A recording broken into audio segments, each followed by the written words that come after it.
In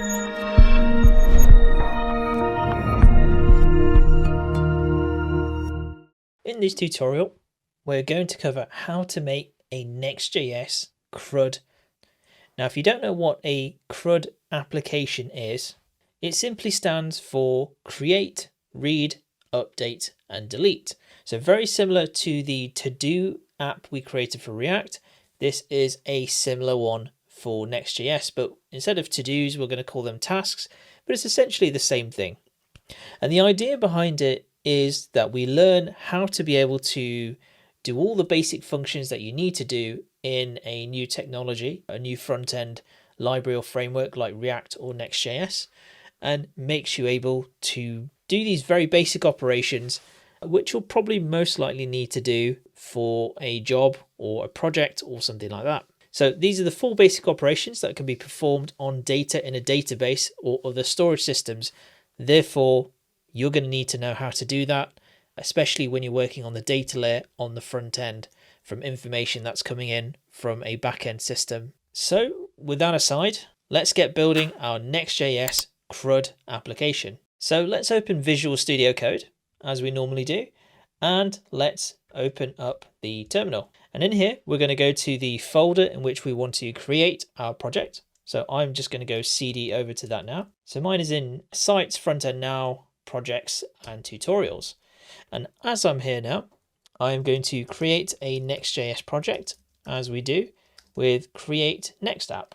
And I'm going to get the latest version of Next.js, and I'm going to call it Next.js CRUD SSR, because we are going to be using server-side rendering for this CRUD app. Okay, I do not want to use TypeScript. I do not want to use ESLint. I do not want to use Tailwind. I certainly do not want to use the source directory because we are going to be using the app router. And I do not want to customize the import alias. I'm happy with what it is. And there we go, that's installing. So that's currently installing React, React DOM, and Next, and that's done. Then I'll just cd into that directory. So cd Next.js CRUD, and then it will autocomplete. And then I'm going to open it by typing code dot, and that just opens up it in a new Visual Studio Code window. Okay, and now I've got it open here. Okay, so we've got our app router folder here, which is where all the magic is going to happen. But before we do, we need to just make sure that this is running. So do Command J and do whichever you want. You can do npm run dev or pnpm dev, which is what I like to do. And that is running on localhost 3000. So I'll press Command J again to close that down. Refresh the browser, and there we go. There's our Next.js application running. So let's go back. So I'm just going to go to page.js, and I'm going to rename that because I like to make sure it's named JSX. And then I am just going to delete everything within here except for main. Okay, delete that image import as well. Refresh this, and that's fine. So now that our development server has started and we've tidied up the app page, let's just have a quick reminder of the app directory. So page.jsx is our page component. This is the default entry page for your app, similar to index.js in older versions. Your layout.js defines the layout for your application, which can include headers, footers, and other common components. And of course, the app API directory, which we haven't created yet, but I'll make now. The API directory is used for creating API routes internally within Next.js, or like proxy APIs like we showed in the crash course. Now, the app directory is used instead of the traditional pages directory you'd normally use in a source directory in React or Next.js. This directory allows for more powerful routing and layouts, including nested layouts, server components, and more, which we're going to look into now. So what we're going to do is we're going to create a basic layout file. So we're going to update this layout file here now. I'm just going to rename this to JS, and I'm just going to grab this children within here, open this up, create a main element and pass it into there. And then within body, I'm going to create a nav element, and I'm going to pass in some links. So these are some next links, capital L, and I'm going to have the href for home, which is just /, and then I'll just link that to home. And then I'll have a little divider here, and then I'll add another one, and I'll have this one for create, and I'll say create task, And there we go. That's our nav element. I'm just going to change the title here to CRUD app. I'll just put by Harry. Okay, so that's all fine. I'm happy with that. So all this layout does is it creates a simple navigation and a placeholder for the page content which we have here. We can go, and then we just want to add some basic styling to the global.sass. So we'll go here. So we'll see if there's any styling for the main. There isn't. So we'll add some styling at the bottom. So we're just going to say the nav has a margin bottom of 20 pixels and the nav anchor element has margin right 10 pixels. So there's spacing between them. And then we don't want any text decoration. And then the main is padding 20 pixels. Oh, and we forgot to import a link from here. So we'll do that. Import link from next link. So that is our nav. Maybe we just need to style this a little bit. So we'll go to global.sass. What do we want to style? Let's style the body. So we'll just go here, display flex, justify content center, align item center. And there we go. That's now in the center.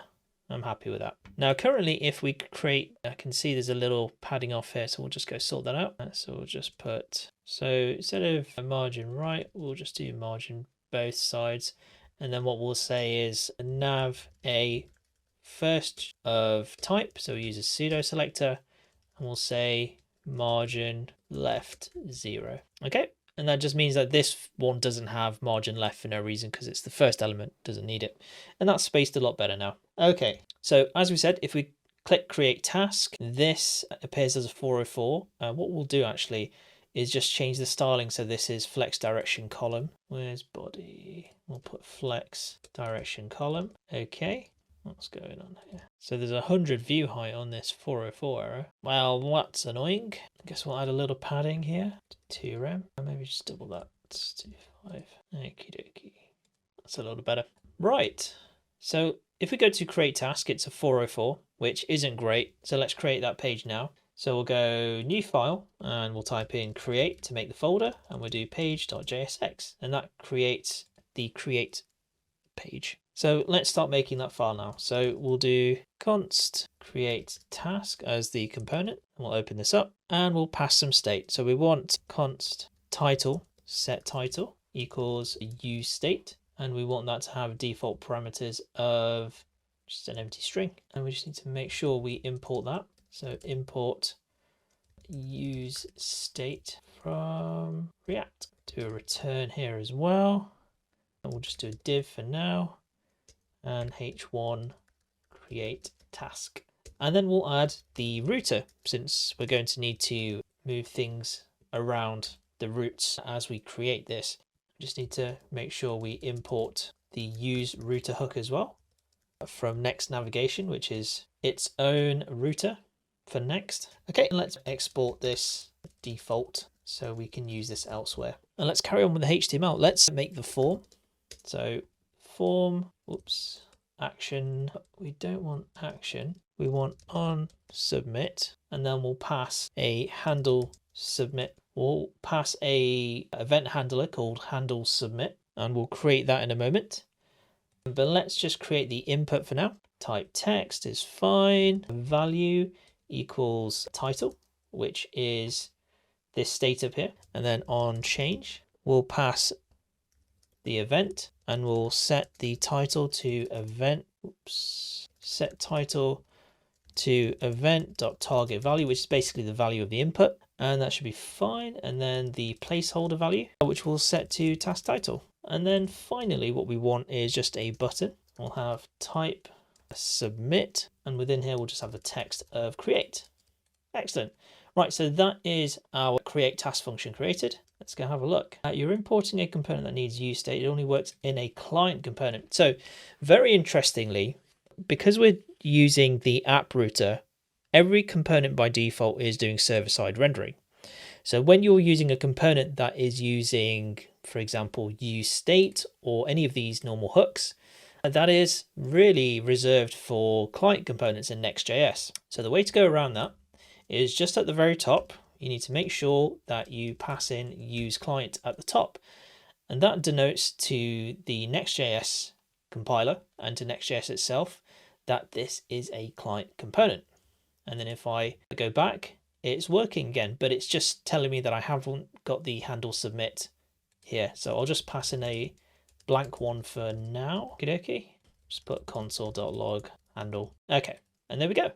So that is now our task creator. What I would do is I'd probably make a CSS file for this. So I would go to create and go new file. And then what I would say is I would have create.module.css, and I would go to here and I would go back to the page component for create and go import styles from create module.sass, and then I would add a class name here and I'd put it in a curly brackets and I'd go styles.input, and then I would go into the CSS module file and put the input class, and I would add some padding. So a padding of about 0.5 rem to 1 rem. And if I go here, you can see that styling has updated. And then I want to amend the border radius on the left. So border top left radius, I would say 0.25 rem, and then bottom left radius the same. And you can see now that has rounded there. And then I just want to increase the size of the create button here. So if I go back here, I'll just close these other files down, and then I'll give this a class name as well. So I'll go class name styles.button, and then I'll go here, put in the class name of button, and then I'll put padding 0.25 rem and see what it does. Okay, right, so I clearly have shaved off an N here somehow. Right, that should be fine now. Go back. Okay. How much padding do we actually need? So one way to style it without having to go back and forth is just to do it in the DevTools. So you could just tweak it here until you get what you want. So yeah, 0.525, or we could just set it to the height. So this is a height 35 pixels. So what we could just do is set the height here to 35 pixels. Refresh that, then that is the exact height really we need it for. And then we can just add some padding. So padding, nothing on top and bottom, and we'll say maybe 1 rem on the sides. Yeah, I think that's nice. And then we'll say cursor pointer. So when I hover over it, it does the cursor pointer. Okay, I also want it to be slightly to the left because you can see this line here and this little gap. I kind of want to bridge that gap. I want to make it look like it's one element. So I'll do position relative. Then I'll shift it from where its position is slightly to the left. So I'll go left and -1 pixel. And then you can see it shifts over slightly, but maybe need to do it a little bit more. Yeah, and I think that looks a lot better now. So I'm happy with that. That looks a lot better, like one element. And then probably this H1 probably just needs some spacing below, or maybe even the form. Let's do the form. So we'll go form, and I'll go padding top 1 rem. Okay. So one thing that's important within module.css file is you need to make sure that you add a class name here for it to be used. So form will need a class name. We'll do styles.form. So all I do is add a .form here. Go here, and that padding has been added. And I'll also add a text align center. Whoops. And then just add some styling for this title here. So I'll do class name, and I'll do styles.title, and then I'll style the title, and I'll do text align center, and that is aligned in the center. So that's a bit more tidier, and I'm happy with that.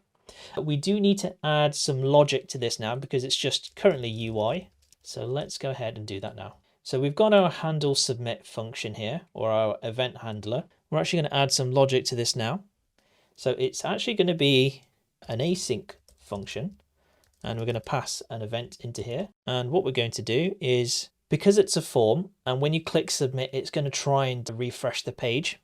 So we're going to have to prevent that by adding event prevent default. And that just stops that annoying behavior from happening.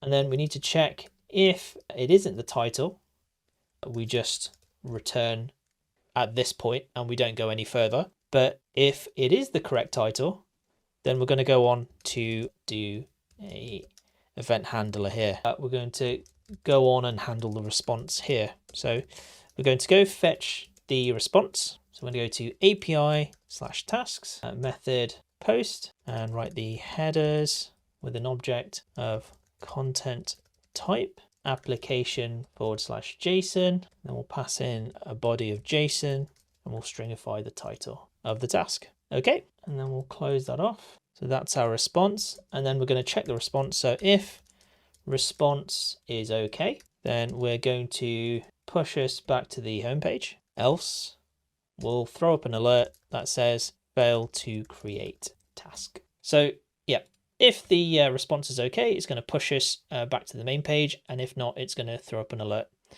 And that should handle the submit action here. So we have our submit handler here on the form, and that is going to take in the event and handle the title and adding that as a task. So what this page does is it allows users to input a task title and submit it to the server through our API. And then we're going to handle the post request in an API route, which we're going to do now. So within our API folder, we're going to create a root.js in the tasks folder.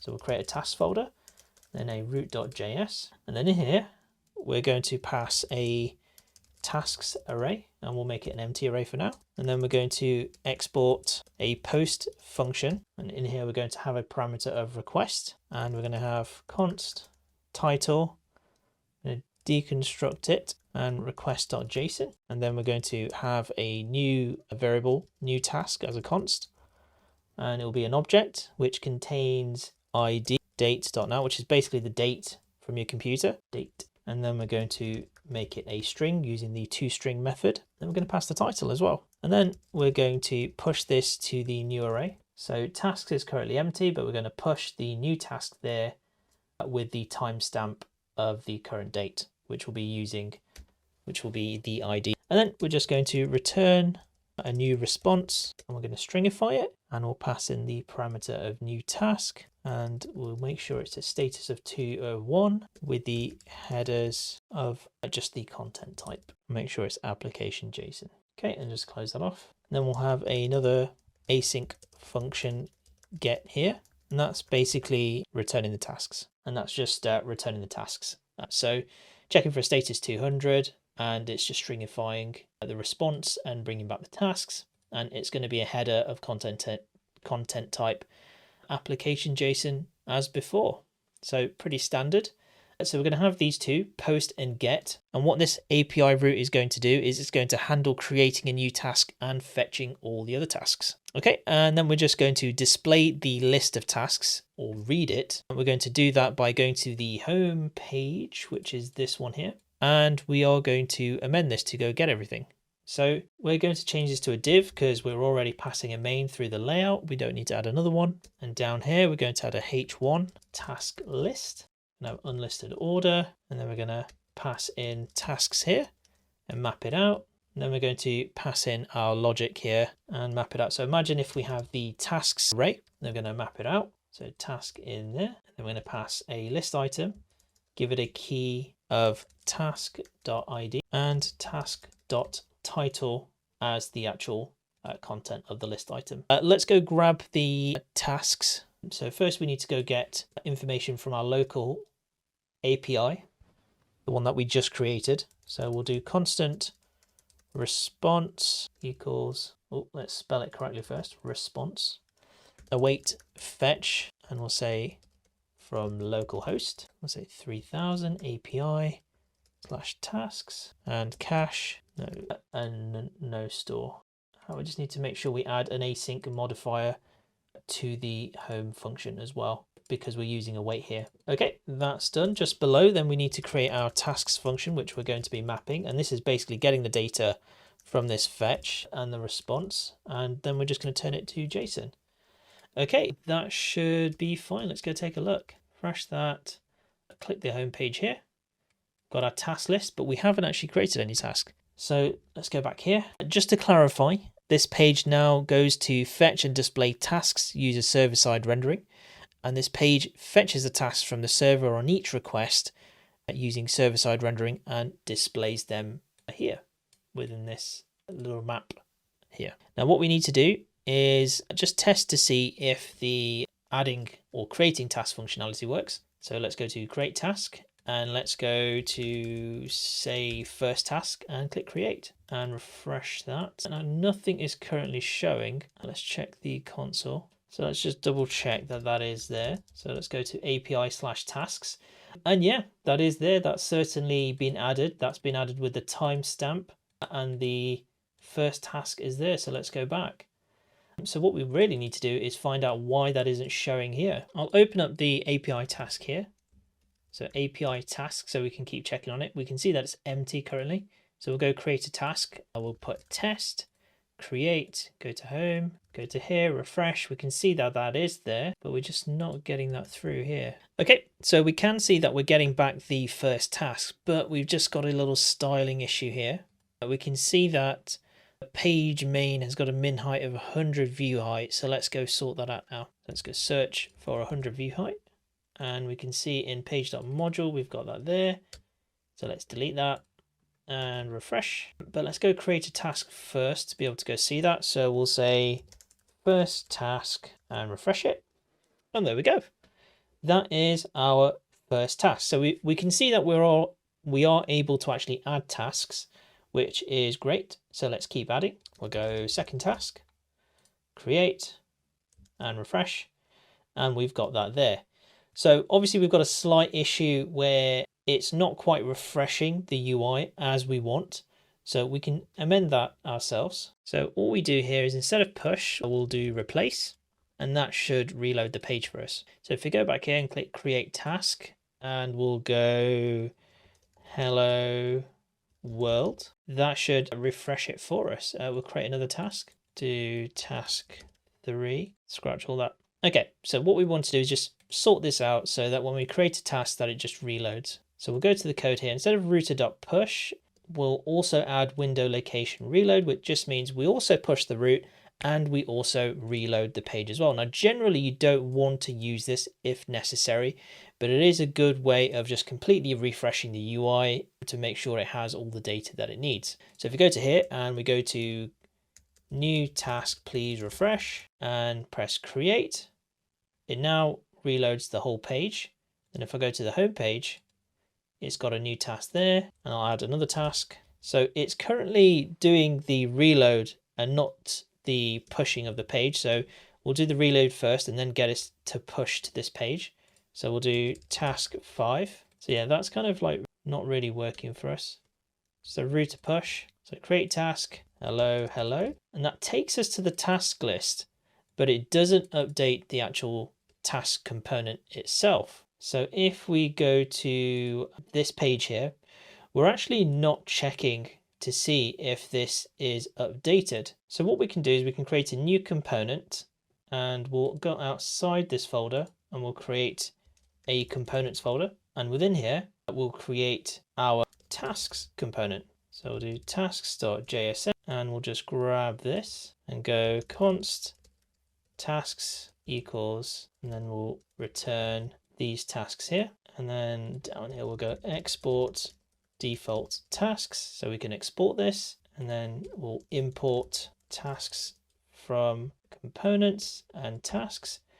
And we could actually use the default alias here. So that means we don't have to do the double dots. It automatically knows to just search for components and tasks and get that for us. And then we'll pass in tasks here, and we'll just pass in some data. So we'll grab this information here and we'll take it over. We don't need to have this as an async anymore. And we'll have tasks as async, pass this information in here. And what we'll do is we'll have a use effect. So every time this information changes, and that is tasks, that this updates. And we'll pass this information in here. And we just need to make the use effect has an async as well. Okie dokie. Right, so the idea is that we've created a task component that does the fetch, but it then updates itself once the information changes. So that's when tasks changes. And let's go check it out. So we've got tasks here now in the home page. So refresh that. Oh yeah, we forgot to make this a client component. So whenever we make something using state or anything like that, we need to make sure we mark it as a client component, and you can import it into a server component like that. So async await is not yet supported in client components. We can get rid of this here. Tasks is not defined. That's true. We can delete that. Right. Okay. Guess we'll do this again. So we can list tasks on our CRUD app, but we want to take it one step further. We want to actually be able to edit our tasks. And the way we do that is we add some edit functionality for each and every task.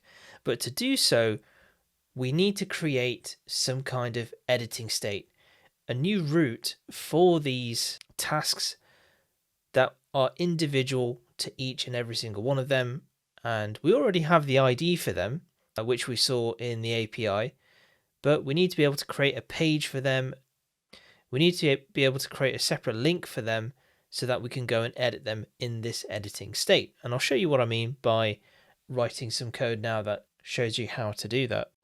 The first thing we want to do is we want to create a link at the bottom, but to do so, we need to use link from next link to do so. Then if we go to the bottom here, we'll just add a little dash and we'll add link and put the text in as edit and then the href as a template literal, and we'll go /edit / and then the task ID in as a template literal with this path. So what we're doing is we're creating an editing state on this link, on this URL, /edit and task ID by dynamically creating a page that will contain its editing state. And when you go to this page, you're able to then edit this in isolation.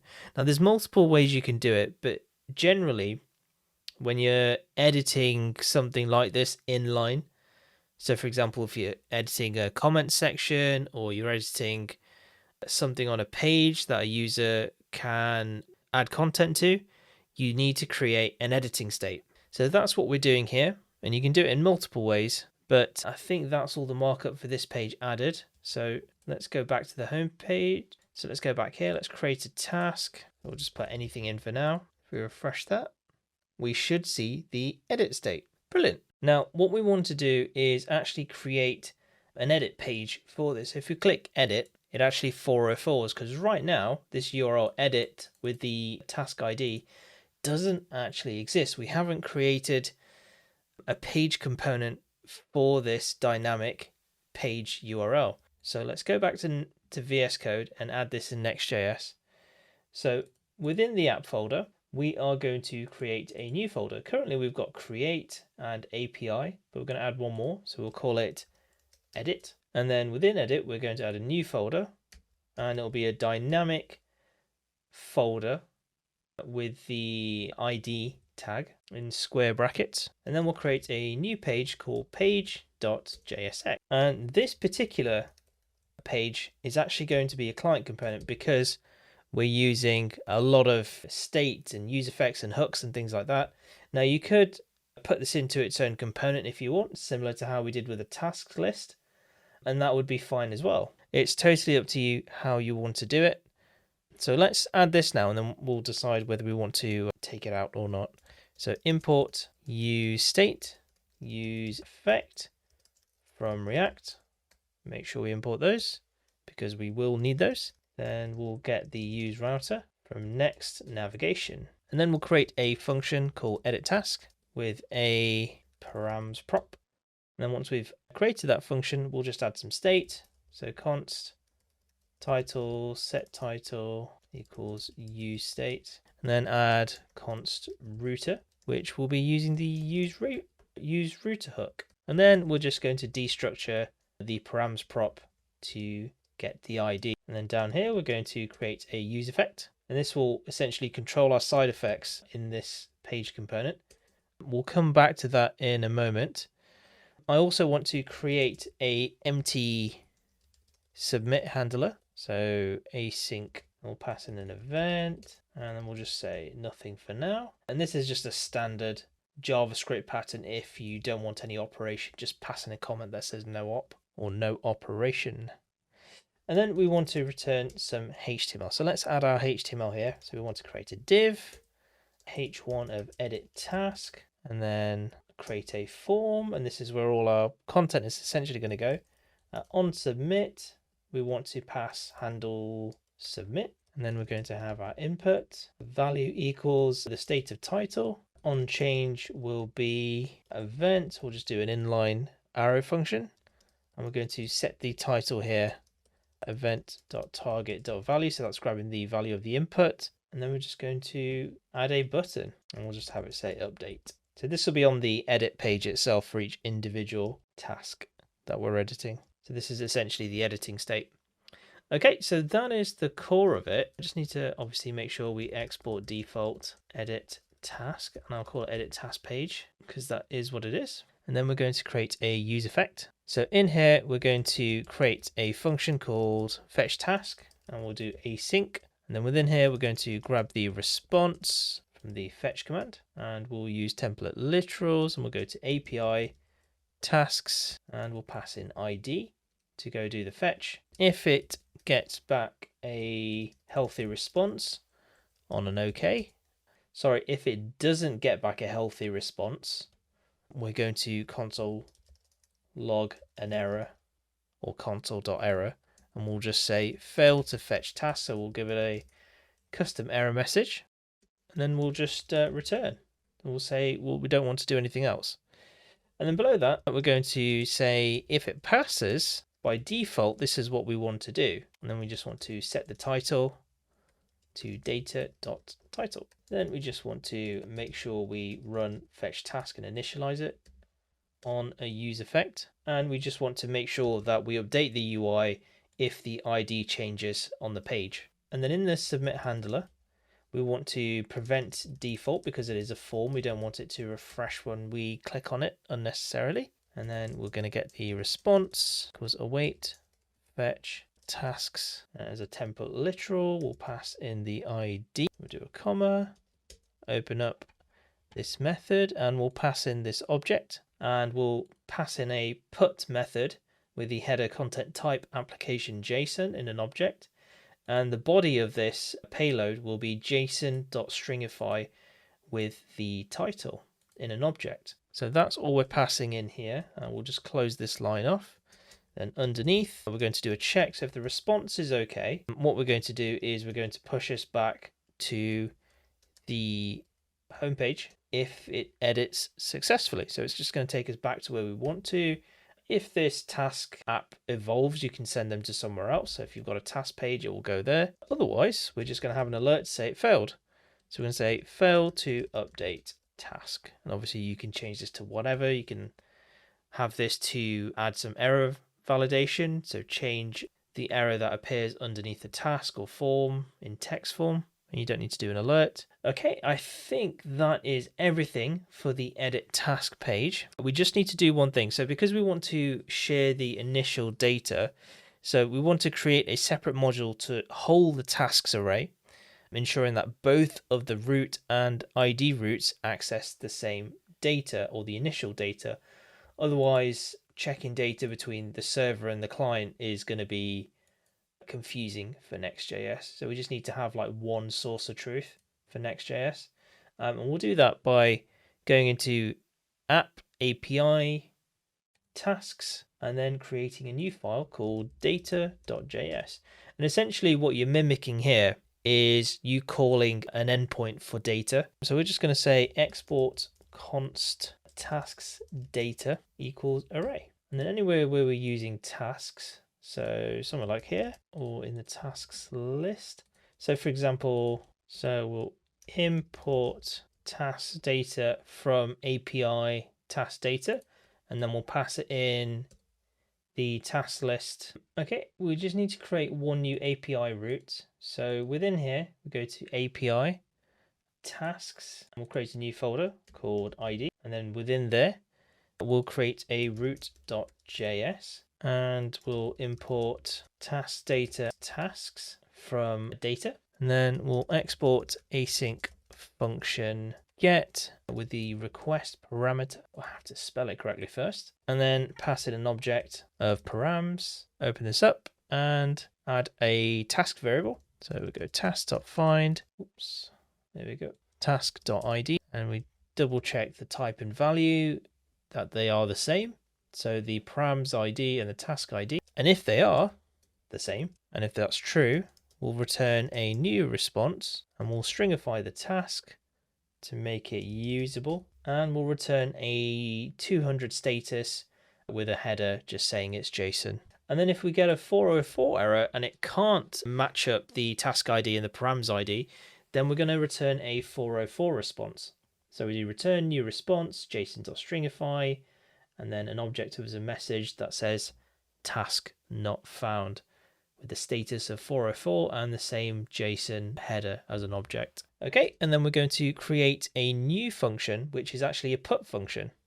So similar to the above one, which we've done a get one, we're actually going to do a put one. So this is our put function. So export async function put request as the first parameter and params as an object as the second one. And then we want const title equals await request .json, and then we'll do cost task index equals task.find index, and we'll see if task ID matches up with the params ID again. Okay, and then if that is not equal to -1, then we'll set the title to the new title that we've edited. Then we'll return new response, json.stringify our response, and we'll pass in tasks with the task index that we've selected. Oops, this should be an array. Let's delete that.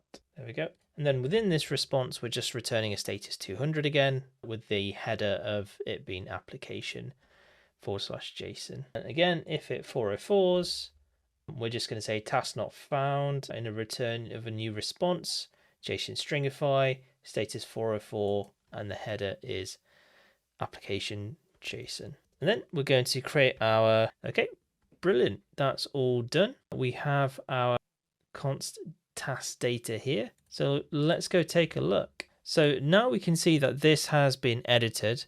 We've got a few errors we'll look into in a moment. But for now, we can see that we're able to see a edit task page for where that URL was. I don't think we've got any tasks right now, so let's add a task. So we'll just put any task name in here. Then we'll go to edit, and it takes us to the edit page for that. So this task was 222. We'll just put it to 333. Click update, and we've had failed to update task. So we'll just have a look into why that's happened. So it says 404 not found. So we can investigate that a little further. So we'll grab this URL here, open up into a new tab. And indeed, we can't see that. So let's change this to API instead. And that doesn't exist. So there is something going on. Let's have a read of this error here. Expression expected, import task data as tasks from data. So let's double check that this is correct. So task data, yes. Okay, so just to be clear, this is the situation we've got right now. So currently the array is empty. They're not syncing up very well. So we need this to share the data from here. So currently we've got this in the root.js. So what we need to do is we need to go to where our task list is. So we'll go to this root here, and we can see we're currently using tasks from here, which is basically just a variable. So all we'll do is we'll delete that and we'll say import tasks data tasks from data, which is in the same root. And what that is doing is instead of having that random const there, we're actually sharing the data that we're pushing information to here. So now this is shared across two roots. So the normal root and the individual task roots which we're editing on and creating an editing state. So now if we go back here and we create a task, so we'll go, let's clear this as well, and we'll go 44444, and we've got now that task, and we'll go edit and we'll change that to 555. It's still saying fail to fetch task. So let's have a look to see what is going on. So not found, but is that even there? So it's currently empty. So we'll create some tasks, just create a bunch of tasks, and we'll change that to 23333. No. So let's go check this out. Okay. So essentially we've got this set to app, and this set needs to be set to API. Again, most of the problems in your code base will come from a typo. So yeah, make sure that this says API /tasks and that should connect to the correct route. And this is in the app edit ID page.jsx edit task page. Okay, so let's refresh that now. I go to home, make sure we've got some tasks. So by the way, the reason why this keeps resetting is because we're saving this to memory. So every time you edit Next.js, because it's server-side rendered, it completely rebuilds the project in the .next folder. So what this is pulling from is basically being deleted. Now, if you didn't do that, or you weren't using Next, then you would still see this in memory. But because we're using Next, it quickly deletes it and rebuilds it. So that's why it gets removed. In the future, you can have this on a database or in cookies or something like that to make it persist. But let's create a task. We'll call it, just put anything in here really. And then we'll go to edit, and then we can see first of all, it's actually retrieved the text that we want to edit, which is a really good sign that it has found the task, and it's also populated it, and it's got the right tasks array. So let's put 3333 update, and now that task has updated, and we can update that again to 555, and that has updated again. And that's how we update tasks on our CRUD app in Next.js. So that's working very nice, but there is one more thing that we need to add. We actually need to add a delete function. So we can currently create, read, update, but we can't delete. And that is the final piece of the puzzle in our CRUD app. So let's go back to the app and just delete a lot of this. And just close a lot of this down. So what we want to do is we want to open up our components, go to task list, and start by adding a delete button, really. So all the way down here, underneath the listed item, we'll create a button. We'll say delete, and we can say on click, and then we'll do a click handler with a arrow function. And what we'll do is we'll create an event handler to basically listen out for a click and handle the delete functionality. And we're going to pass a parameter of task ID, but let's go and create that now. So what we've done, whoops a daisy, this should actually be inside the listed item. So let's add that here. There we go. That's better. So let's create handle delete up here. This is our delete functionality. So we have our use effect here, which is fine. And then just under here, we're going to create our handle delete functionality. And we're going to make it an async function. So it's going to go off to the API and find it and delete it based off the task ID. So within here, we're going to do an if check. So in here, you can see we're going to add a confirm dialog by essentially doing confirm and then adding these parentheses. And that essentially adds a confirm dialog. So if you've never seen the confirm method, it essentially pops up this little window that says, do you really want to leave? Okay, cancel. And the old JavaScript way of doing it is just doing window.confirm. But in Next.js, you can just pass in confirm. So we're just going to do that. So within here, we're going to say, are you sure you want to delete this task? So that's what's going to appear in the dialog. What's going to appear in the confirm window.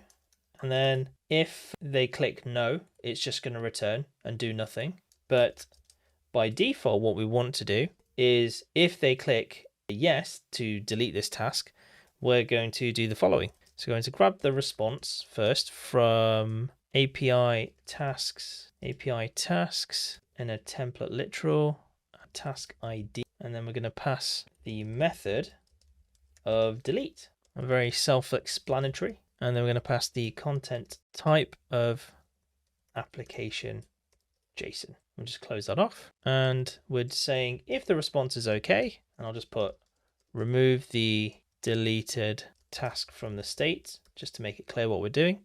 We're going to set the tasks, which is the set tasks state here. And what we're going to do is say tasks filter for the task that the ID doesn't match the task ID. So we're just making sure that these two do not match. So it just double checks whether these two are not equal. Otherwise, if they are not equal, now if not, otherwise we're going to do a console.error fail to delete task. Then we're going to do a catch for an error. And if it does error, we'll do console.error, error deleting task. And then we'll pass the error in here. And we'll close this off. Whoops. We did not close that off there. Okay. So that parentheses went for a walk. We've deleted that now. Okay. I think that is all sorted now for the delete functionality. The last thing we need to do is just make sure that we've added it to our tasks ID root.js, which is over here. So we've got a get, a put. We need a delete really. So we'll do export async function uppercase delete, and we'll do a request as a parameter, then an object params, very similar to everything else. Now we just need to close this parentheses here, remove this one here, and then we're just going to create a task index variable, and I'm going to find the index and grab the task from that, and then do a check to see if the task ID is equal to the parameter ID that we've passed, and if so, it's going to do the delete. So if task index is not equal to -1, we're going to basically just remove it with a splice on the array, and then we're going to just pass the array ID that we want to delete it from, and then we just return the new response, pass the first ID of null so we can make sure it's gone, and that's the value we're setting, and then we're just going to say status 204, and status 204 is basically no content. So it basically means status code indicates the request has succeeded, but the client does not navigate away from the current page. A 204 response is cacheable. So 204 is basically used for delete and put. So the action was successful on a delete, and that's really all you need to know. So it just tells you that there is no now content because you tried to do a delete. Okay, back to VS Code. Right, so on a successful delete, it should do this, it should run through this logic. And if not, it's going to run a 404 in a new response, pass the message task not found. And yeah, and the content will be content type application JSON. Excellent. So that's our delete command that we'll be using. And I believe that is now done. So let's go try that out. So if I refresh this, because we made a change, all the tasks have been wiped from memory. So we need to create some more. So we'll just create some new tasks. Now we can see that the delete button is right next to all of this. So the delete button is right next to the edit button. So we can change that and style this up a bit. So let's just check to see that this is working first. So let's delete one of these tasks. So we'll delete the last one. And it says, are you sure you want to delete this task? And it brings up a confirm window. I'll click OK. And then it says fail to delete tasks, or fail to delete task, API tasks at 404 not found. So let's check this out. Open up a new window. Yep, it indeed does not exist. Let's close some of these down. Let's refresh, and there are no tasks. So let's refresh this, create task, create some tasks, and then I'll delete 333. Click OK. Now that's worked. I think it just needed a refresh. Yeah, that seems to be working. So if I delete another one, that's deleted, and there are no tasks now. And then I'll create a task. So add some more, and add some more, and add some more, and then delete, press OK, delete, OK, delete, OK, create, edit a task, rename it to 222, delete it, and there we go. That is CRUD app. So we are creating, reading, updating, and deleting on Next.js. But before we go, we can't really leave this in the state it is. We'll just do a little tidy up on the styling just to make it look a little bit better and a little bit more presentable. So we'll go here in the task list and we'll go and just tidy this up.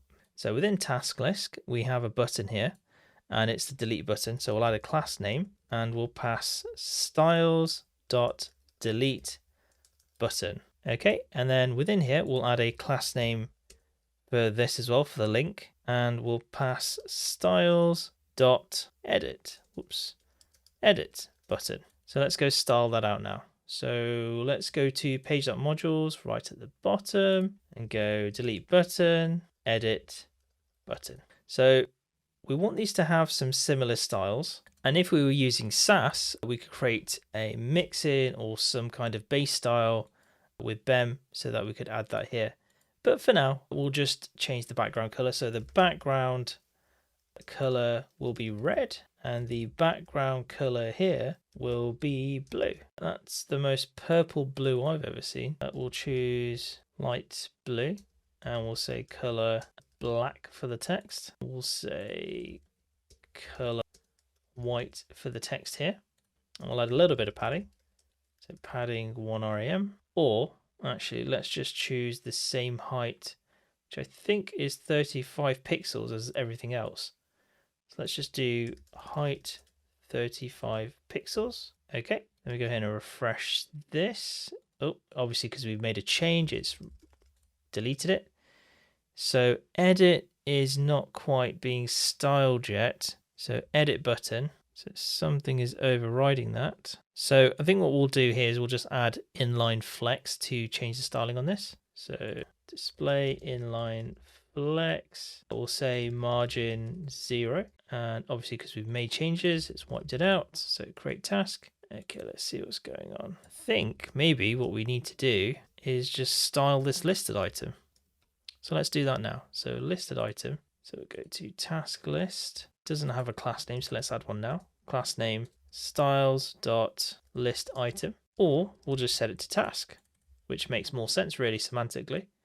So we'll go here to task and we'll say display flex and we'll say justify, we'll say align item center. And with the edit button, we'll say align item center as well and justify content center. Okay. And instead of, we'll say padding 0, 1 rem, so on the sides, and we'll do the same for delete button as well. Okay, so if we create task, that's fine. Change that. We've got this. Could actually change the text on this. So we could add some emojis.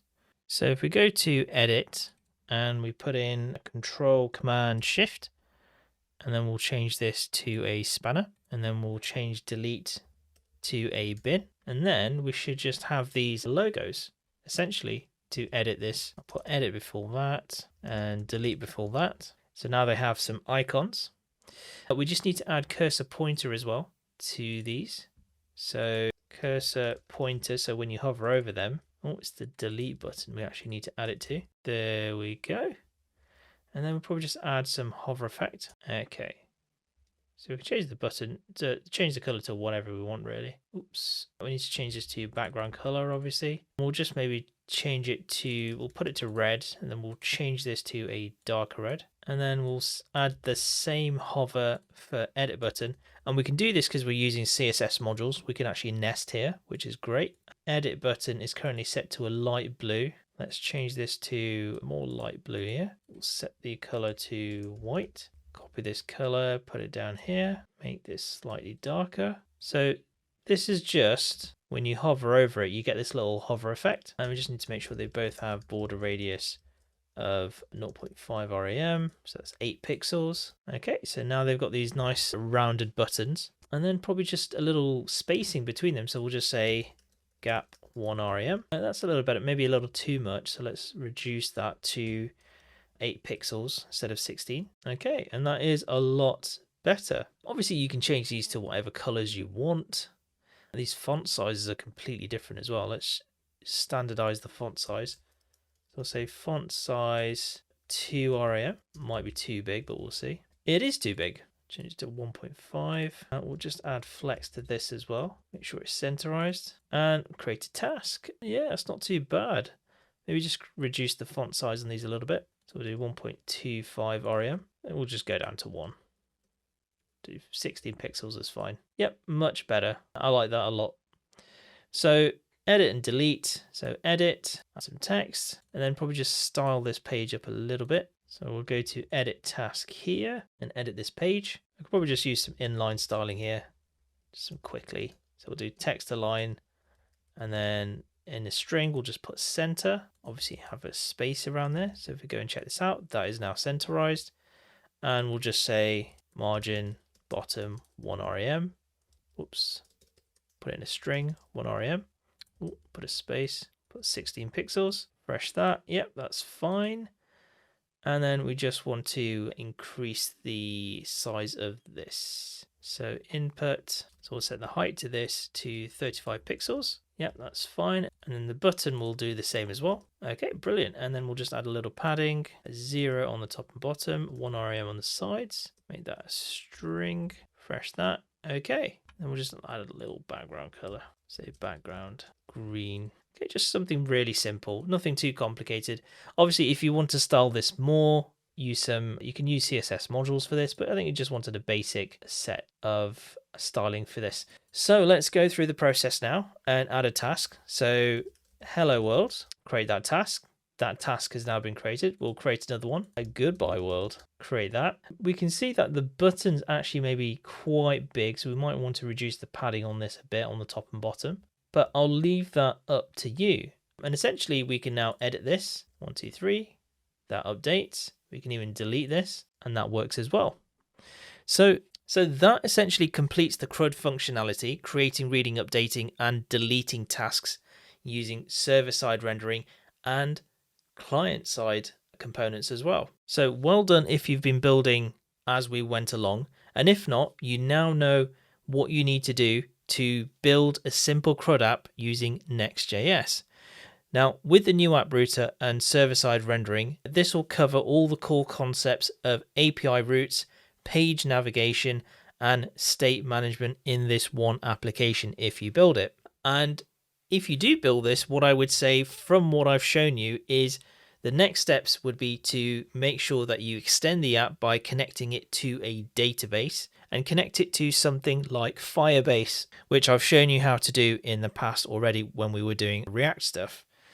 So connect it up to Firebase or connect it up to something like Supabase, which is really simple to do. Create a table and then just swap out all the URLs to that Supabase URL. Make sure you pass in your environment variables as Firebase and Supabase will tell you, and they've got documentation on how to do that, and we've got videos as well to show you how to do it with Firebase. So that could be one step further. You could also save the information to a cookie. So Next.js has its own cookie library. So next cookie Next.js. So you can use this from the next headers. So this is the cookies property, and you can do all kinds of stuff in here. You can create a cookie store and basically set cookies in there. So you could do that for tasks, and you could save tasks in here. That's for server-side components. For client-side components, I would grab JS cookie. So JS cookie is this brilliant cookie package which has 38 million downloads. And if you're using it for client-side components, this works really well to then set and retrieve cookies from here like that. Either way, whichever one you tend to use, the cookies is a good option to take this CRUD app further. And then the very next step would be, in my opinion, is deploy this on Vercel. So you could go on here and find a project. So you can go onto Vercel and deploy your project as well. Another thing you could do is go to Vercel and deploy your project.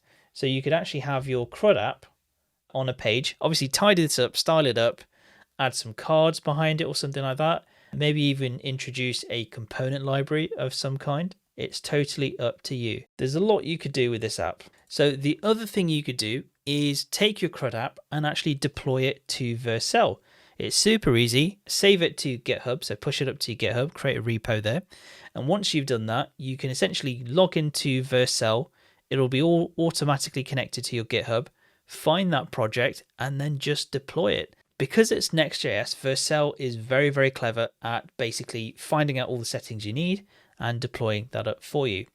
Now keep in mind, if you do integrate a database from Supabase or Firestore or Firebase, make sure that you pass in all the environment variables that you need to make that happen. But otherwise, just style this up and yeah, have a go, play around, add some more features, improve it in any way you feel necessary.